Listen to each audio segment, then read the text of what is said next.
20th century, the modern developments in science allowed the human race to build rockets and artificial satellites.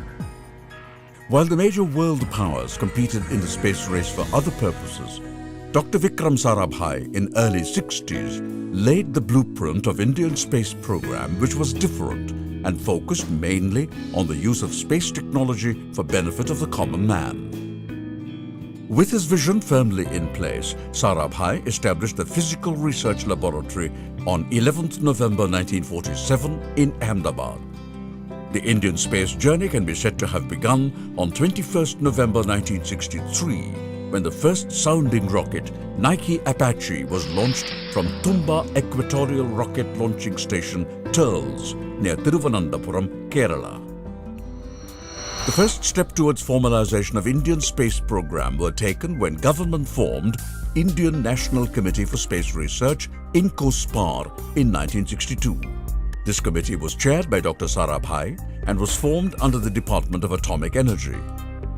In 1965, Space Science and Technology Centre SSTC was established at Veli near Tumba for developing technology for rockets and satellites. India's first indigenous sounding rocket Rohini 75 was launched on 20th November 1967 from Tumba. Also in 1967, the first experimental satellite communication earth station ESCES was set up and operationalized in Ahmedabad. Indian Space Research Organisation was established on August 15, 1969 with Dr. Sarabhai as its first chairman. While the development of the required technologies was started and continued in India, a suitable location for eastward launching of the rockets was needed. Dr. Sarabhai's team zeroed in on a pear-shaped Sriharikota island in Andhra Pradesh. With Bay of Bengal on one side and Pulicat Lake on the other, it was found suitable for geosynchronous and the polar satellite missions. This location, popularly called Sriharikota Range, SHAR, was developed and operationalized in October 1971 as a space port for Indian space programs. It is today regarded as the world's second best location for launching space missions. Year 1972 saw the birth of many new establishments of ISRO. SSTC at Thiruvananthapuram was renamed as Vikram Sarabhai Space Centre, lead centre of ISRO for launch vehicle design and development. It provides the technology base for indigenous satellite launch vehicles development programs. The same year, Space Applications Centre SAC was formed at Ahmedabad. The centre designs and realizes all the payloads of our satellites and their applications for national development and societal benefits. UR Rao Satellite Centre URSC Bengaluru, formerly known as ISRO Satellite Centre ISAC, was also formed in 1972. It is today the lead centre for building satellites and developing associated satellite technologies. The centre also pursues advanced technologies for future missions. The Department of Space DOS and the Space Commission were also set up in 1972. The main function of Space Commission is to frame and approve policies which are implemented through DOS. ISRO was formalized as the executive agency of the DOS. The administrative headquarters of ISRO was established at Bengaluru. The dream project of Dr. Vikram Sarabhai, SITE, was launched in August 1975 and continued for 1 year. In this, television in India entered the life of the rural population of 2,400 villages spanning 6 states. Developmental TV programs were made and transmitted from the Ahmedabad Satellite Earth Station and broadcast through the American ATS-6 satellite. KEDA Communications Project, KCP, started in 1975, worked as a field laboratory for need-based and locale-specific program transmission in the KEDA district of Gujarat. Satellite Telecommunication Experiments Project, STEP, initiated in 1977, was aimed to test possible use of a geosynchronous satellite for domestic telecommunication. The sight and step experiments were the stepping stones towards the conceptualization of Indian National Satellite System INSAT. In 1981, an experimental communication satellite, Apple, was built indigenously and launched from European Space Agency's Ariane rocket. The INSAT system was then conceived. First 4 of INSAT series satellites were built by Ford Aerospace of USA.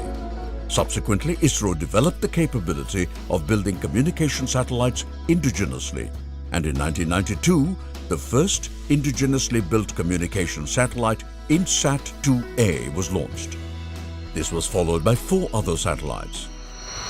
Teleeducation and telemedicine are 2 flagship societal applications started by ISRO to bridge the digital divide in the society in education and health sectors. Many other applications and needs are today supported through these communication satellites. Today, India has the largest domestic fleet of advanced communication satellites, which also includes the latest and modern high-throughput spot beam satellites like GSAT-11, GSAT-19 and GSAT-29. A major milestone in the journey of Indian space program was achieved in 1980 with the first successful flight of indigenous launch vehicle SLV-3, having a capability to place 40 kilograms payload into the low Earth orbit. 1980 also saw formation of Liquid Propulsion Systems Centre in Bangalore. LPSC is today a major centre for development of liquid propulsion technology. Development of Vikram Sarabhaiwas Vikas liquid fuel engine was successfully developed by ISRO in 1988. Since then, it is a vital component of all launch vehicles. The first successful flight of Augmented Satellite Launch Vehicle ASLV in 1992 paved the way for learning many new nuances of launch vehicle design for complex missions.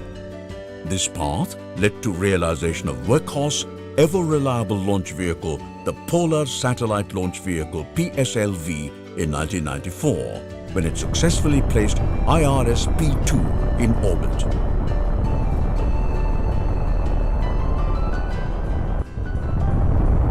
PSLV was also instrumental in launching landmark missions like Chandrayaan-1, the Mars Orbiter mission, and has also created world record of launching 104 satellites in one mission.